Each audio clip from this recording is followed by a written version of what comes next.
یہ کربلا کا میدان ایک ایسا مسلسل درس ہے. وہ دین کا مکمل ہونا، اتمام نعمت، اللہ اکبر، وہ اپنی جگہ ہے، لیکن اس کے معنی یہ نہیں ہے اللہ اکبر کہ ابھی دین کا سلسلہ، یہ باغ و بہار، اللہ اس میں پھول نہیں کھلیں گے، قوانین مکمل ہو گئے، اور نعمتیں اتمام نعمت کے معنی یہ ہیں کہ نبوت رسالت مکمل ہو گئی، اور اس کے گوشوں سے جو ولایت اور امامت اور ہدایت کے پھول کھلیں گے وہ قیامت تک کھلتے رہیں گے. کربلا کا میدان اللہ اکبر وہ اتمام نعمت کا ایک ایسا مینارہ ہے کہ اب اس سے بلند مینارہ کوئی تعمیر کر نہیں سکتا. اللہ اکبر، ہدایت کا، رحمت کا، قربانی کا، اللہ عز و انکسار کا. اور میں زیادہ بولنا نہیں چاہتا ہوں ڈاکٹر صاحب، یہ بھی آپ نے پوچھا نا یہ کیسے پیدا ہو گیا، کیسے یہ بات ہو گئی. میرے آقا و مولا حضرت نے فرمایا تھا، مجھے اس پر ذرا ایک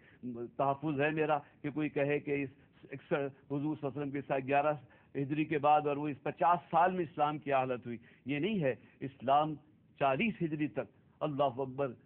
سلطنت ہی وسیع نہیں ہوئی ہے، خلفائے راشدین کے زمانے میں اسلام کا نور دنیا میں پھیلا ہے. یہ سیدنا امام حسن کے استعفاء کے بعد سلطنت ہدایت علیحدہ ہو گئی. اس کے وجہ سے کہ سرکار نے فرمایا تھا، ہم کیا کہہ سکتے ہیں، کوئی کیا کہہ سکتا ہے. حضور نے فرمایا تھا میرے بعد خلافت 30 سال ہے،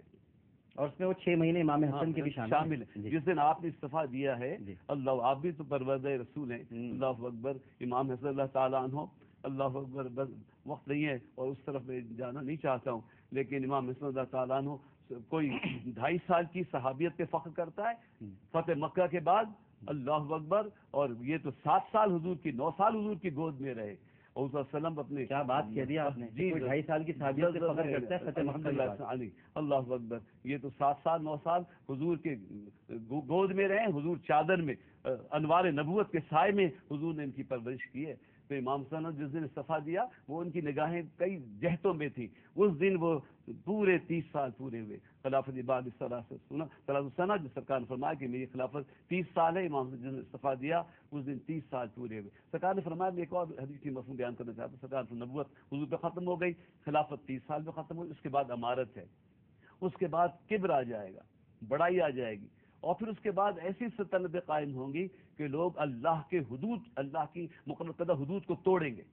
تو خلافت راشدہ ہوئی، پھر امارت آئی، پھر کبر پیدا ہوا. اب یہ جو کبر پیدا ہوتا ہے، مجھے ایک جملہ کہنے دیجئے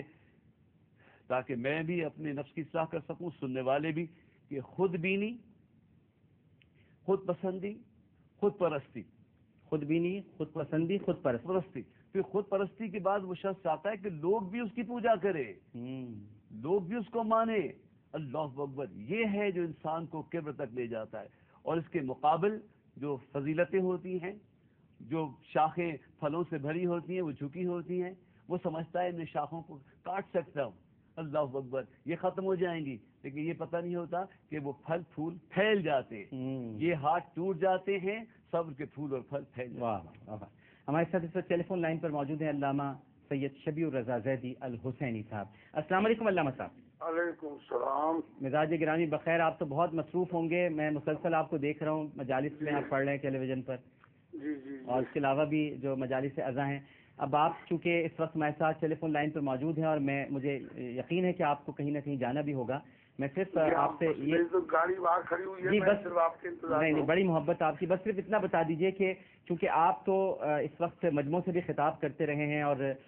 براہ راست انٹریکشن ہے آپ کا لوگوں سے، میں یہ صرف پوچھنا چاہوں گا کہ علامہ صاحب کہ آپ جیسے علماء کرام کی موجودگی میں ہم سب امام علی مقام کا جو پیغام اتحاد کا تھا، یکجہتی کا تھا، یگانگت کا تھا، تاکہ ہم فرقہ واریت کو ختم کر سکیں اور اس اتحاد اور محبت کو عام کر سکیں، آپ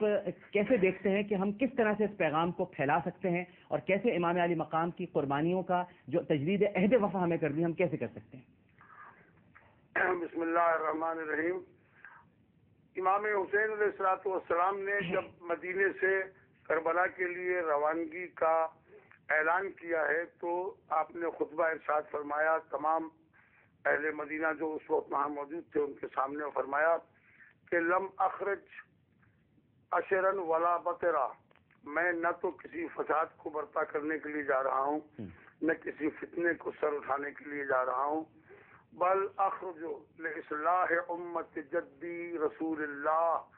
میں اس لیے جا رہا ہوں تاکہ اپنے نانا کی امت رسول اللہ کی اصلاح کروں، ان آمرہم بالمعروف وانہاہم عن المنکر، تاکہ میں جا کر اپنے نانا کے امت کو امر بالمعروف کروں اور نہی عن المنکر کروں، وَأُسِيرُ بِجَدِّ رسول اللہ، اور تاکہ میں اپنے اللہ کے رسول نانا کی سیرت پر عمل کر کے دنیا کو دکھاؤں۔ وہ زمانہ فساد آ گیا تھا کہ جب حلال محمدی کو حرام اور حرام محمدی کو حلال کیا جا رہا تھا، تو امام حسین علیہ السلام نے اعلان کیا کہ حلال محمد حلال الی یوم القیامہ وحرام محمد حرام الی یوم القیامہ، حلال محمدی قیامت تک کے لیے حلال ہے اور حرام محمدی قیامت تک کے لیے حرام ہے۔ بھائی اسی بنیاد پر خداوند کریم نے امام حسین علیہ السلام کو جو مرتبہ عطا فرمایا تھا، آپ نے دنیا کو پیغام دیا کہ امن و امان اسی صورت میں قائم ہو سکتا ہے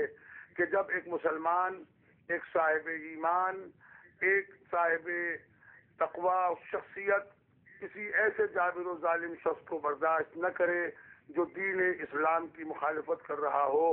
اور تخت پر بیٹھ کر یہ کہہ رہا ہو کہ لا لعبت بنی حاشم بالملک فلا خبر جاء ولا وحی نزل، کہ نہ کوئی فرشتہ آیا تھا نہ کوئی وحی نازل ہوئی تھی، بلکہ بنی ہاشم نے حکومت کے لیے ڈھونگ رچایا تھا، مخالفت قرآن بھی کر رہا تھا، مخالفت رسول بھی کر رہا تھا، انکار وحی بھی کر رہا تھا۔ ایسے میں اگر آج تمام عالم اسلام امام حسین علیہ السلام کے پیغام کے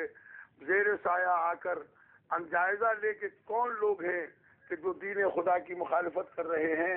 اور کون لوگ ہیں کہ جو دین خدا کی موافقت کر رہے ہیں، اس میں ان کا ساتھ دیا جائے دین خدا کی موافقت میں، اور ایسے تمام لوگوں سے علیحدگی اختیار کی جائے کہ جو دین خدا کو برباد کرنا چاہتے ہیں، تباہ کرنا چاہتے ہیں۔ پیغام امام حسین علیہ السلام انسانیت کی بنیاد پر تھا، اسی لیے آپ نے کربلا آتے وقت اپنے دشمن حر کے لشکر کو بھی پانی پلایا، جس کی بنیاد پر حر امام حسین علیہ السلام کے لشکر میں شامل ہو گیا۔ انسانیت اسلام کی بنیاد ہے۔ جس مذہب میں، جس دین میں انسانیت نہ پائی جاتی ہو، وہ دین کبھی دنیا میں امن نہیں پھیلا سکتا، اور اسلام کی بنیادی تعلیمات انسانیت کے اوپر ہیں۔ ہمارے علماء کو، ہمارے واعظین کو، ذاکرین کو، خطبہ کو کسی بھی مسلک یا کسی بھی مکتب سے تعلق رکھتے ہوں، بنیادی طور پر درس دینا چاہیے کہ ہم اس رسول کے ماننے والے ہیں جو زمین پر قدم رکھنے سے پہلے یہ دیکھ لیتا تھا کہ کوئی چوٹی تو میرے پیر کے نیچے آنے والی نہیں ہے، جو حشرات الارض کا بھی خیال رکھتا ہو، اس کے مذہب میں کہاں کسی انسانیت کا خون بہانا جائز ہوگا۔ اور پھر کربلا تو ایسی درسگاہ ہے کہ جہاں ایک ہندو جج اسکالر نے بیان دیا تھا کہ مجھے کربلا کے اندر حسین کے مقابلے میں آنے والے لوگ انسان ہی نظر نہیں آتے، کیونکہ انہوں نے ایسے بچے پر تیر چلایا کہ جس کو تیر کھانے کے بعد میں یہ پتہ نہیں تھا کہ مسکرایا جاتا ہے یا رویا جاتا ہے۔ ایسے ماحول میں امام حسین علیہ السلام نے آخر وقت تک لشکر یزید سے اعلاناً پوچھا کہ بتاؤ مجھے قتل کر رہے ہو، کیا میں نے تمہارے دین میں تبدیلی کی ہے، یا میں نے تم میں سے کسی کا مال غصب کیا ہے، یا میں نے تم میں سے کسی کی جائیداد پر ناجائز قبضہ کیا ہے، کیا میں نے تمہارے دین میں کسی قسم کا رخنہ پیدا کیا ہے، تو پھر تمہیں جائز ہے کہ تم میرے ساتھ جنگ کرو۔